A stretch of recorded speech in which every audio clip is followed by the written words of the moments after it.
Good, thanks. Can I get my headphones up a bit? Oh, sure. Mr. Andrew? How about that? You're a bit of a distant... Yeah, that's cool. Whatever. In fact, maybe I'll just... Very good. Very good. Okay, so I'm just going to jump right in while Delity does what he's doing. There's lots of kids in Perth that now kind of have this precedent set. What would you say to like 13-year-old, 15-year-old kids who are making their own tunes? What's your kind of... What would you say to these kids that are like, they're thinking their dad's saying, "Nah, man, don't do that. You'll go broke." Or their mum's saying... broke, bro. What do you say to these kids? I would say... as long as you can convince yourself that going broke isn't that terrible, then then you'll be kicking goals. Okay, good. I like that. That works. No, I mean, like, I guess if their heart is really in it, then they won't need anyone to tell them, like, what to do or how to do it, or, you know, because if you desire to do something enough, it'll find a way to come out anyway, you know, regardless of what your mum and dad are telling you. Yeah, sure.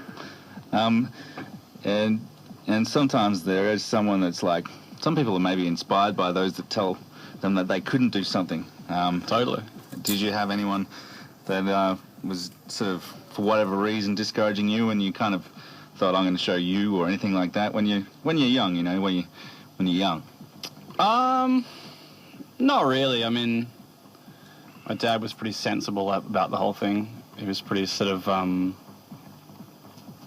warning of spending all my homework time down in the back room recording songs with like distorted guitar in it, which he didn't understand.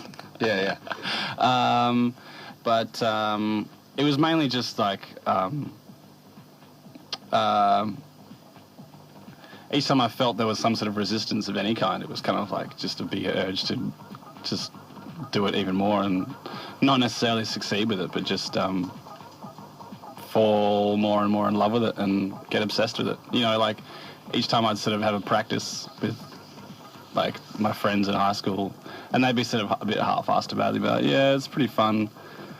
I'd just be more and more inspired to show them how fun it could be, you know. Or not even show them, just show myself that it could be something heaps more magical than just playing Rage Against the Machine covers in the school music room. Okay. Did you like do some gigs during high school as a band? Totally. Did you charge entry? No, none of that. It was all about the music, man. Yeah, no, I mean, every year, like at my school, JDC, there was this day called JDC Day, and that was the day when like all wannabe musicians got their chance to get up in the school hall and like play, because the whole day it wasn't like a normal school day, it was just like a giant fete, and bands got to play throughout the day. They get like one or two songs, and most people didn't really give a crap about it. They were kind of just like, "Oh yeah, we'll play a song." But like, I was sort of like spent half the year planning like which song I was going to do, and like, "Oh, this is going to be great." You know? Cool. So it was this massive thing for me. But yeah. Okay. That was probably our first, second and third gigs, those 3 years. Now, the idea of resistance can possibly apply to this next question. I was listening to Tom Waits' most recent interview with Triple J, and he was saying how some songs just come out of the ground like a potato, and other songs you got to fertilize and work at and grow at, and eventually they finally come together sometimes. For you, are there songs, have you had equal kind of recognition for songs that just came out of the ground like a potato, or to those that you really laboured over, other than the fact that you probably labour over the mixes tons anyway? But do you get what I'm saying? Have you had equal recognition for tunes that came out of the ground like a potato, or those that were like some kind of really complex curry? Totally. And in fact, I think every artist has their own like analogy for how songs come together. Sure. I was flipping through this like book that David Lynch wrote the other day, and he likens everything creative to fish, you know, you can catch little fish. You can like you can sort of scratch the surface and dig in the shallow ponds and get all the little fish. But if you want the big fish, you have to plunge to the depths, you know. And that's just another analogy. My one is kind of just like, it's kind of like laying eggs. You know, you can either be like a dodo that like charges up an egg for a year, just like doesn't export anything, doesn't crap out anything for like a whole year, and then suddenly just deposits this gigantic egg, and it's your song for the year. And then there are some fish that just like spray eggs everywhere, and then some of them are keepers, and some of them just sort of like disintegrate. And I've never really known which one I am actually. Anyway, sorry, what was the question? No, that was fantastic. That it answered to the question. Oh, cool. That's lucky. I'm definitely going to replay this interview during Easter, though. Oh, yeah, cool. All the talk of eggs. All the talk of eggs. You just edit in the word, like, Easter egg? No. I was talking about Easter eggs. If you could help us with that, that'd be great. Now, you play with Dom, Little Nick, Gum, and Julian. You must have a bit of a love affair with these guys. Yeah. It's a weird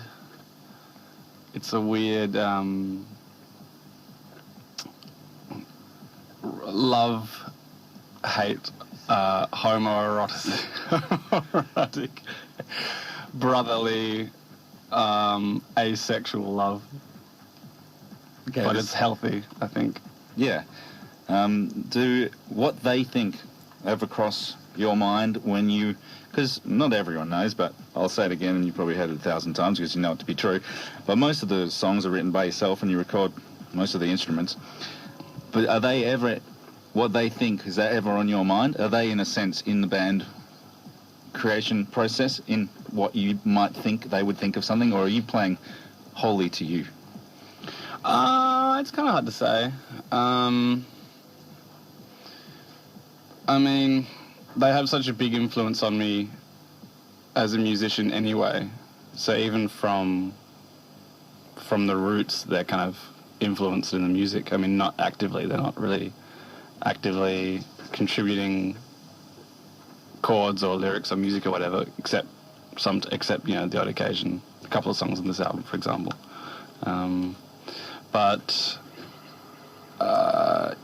Like... The question kind of could be put as, do you... Like, the way I wrote it was, in a sense, you're a solo artist, because you do all that stuff. Mm-hmm. But the band has, on all levels, feels like a band. And do you feel like a solo artist? That was the actual question. I think I'm feeling more like a solo artist because everyone's kind of starting to sort of... Identify with this, the way it works, or... Yeah, totally. And before we used to sort of... kind of pretend it was a band just for the sake of keeping everything equal, everyone sort of having the same thoughts about everything. And we just used to fool ourselves into thinking it was a band. You know, we signed the contract as a band and blah, blah, blah, blah, blah. But, you know, over time, we've all just sort of learnt to just sort of see it for what it is, and the guys sort of know their position, and it's so much healthier the way now, where, you know, if there's an interview about, like, the creative process, they're not going to go... They're probably just going to go, well, Kevin may as well do it, because we're just going to sit here and go, well, I don't know, Kevin's into Supertramp at the moment. That's and it just makes them feel better, you know, and when it comes to jamming and putting the songs together and even working out little jams live, it's just so much more organic. Yeah, that's when it really feels like a band. When we're sort of on stage, a sound check or whatever, talking about stuff and putting stuff in, because we do a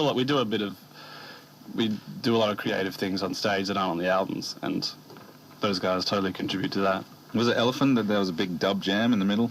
Oh, at the end, yeah. Oh, yeah. Yeah, we've been doing that for a while now. We basically just, you know how there's that, like, break right at the end of the song? And then boom, that originally sort of, Julian did it for 1 bar, and then we were like, he was like, oh, can I do it for 2 bars or something? And we were like, yeah, you should do it for 4 bars. And then it became like a... Because he just went dum, dum, dum, dum, dum, dum, for a while. Yeah, because over the gigs, it's turned into this like drum opus where it just has this like... And so it should. It has this beginning, middle, and end. You know, it went from a 4-bar drum solo to an 8-bar drum solo to like a minute-long drum opus. And then it was like a minute-long drum opus with a free jazz jam in the middle where we all just sort of like play extremely caricatured free jazz, you know, absolute. I mean, no disrespect to the world of free jazz, but, you know, we just sort of gave our best crack, you know, just playing absolute nonsense. So sounds like you had fun. Nonsense in a completely expressive way, and then we ended up inserting a reggae jam in the middle of that. So it goes drum solo, free jazz, beginning, reggae jam, Outro.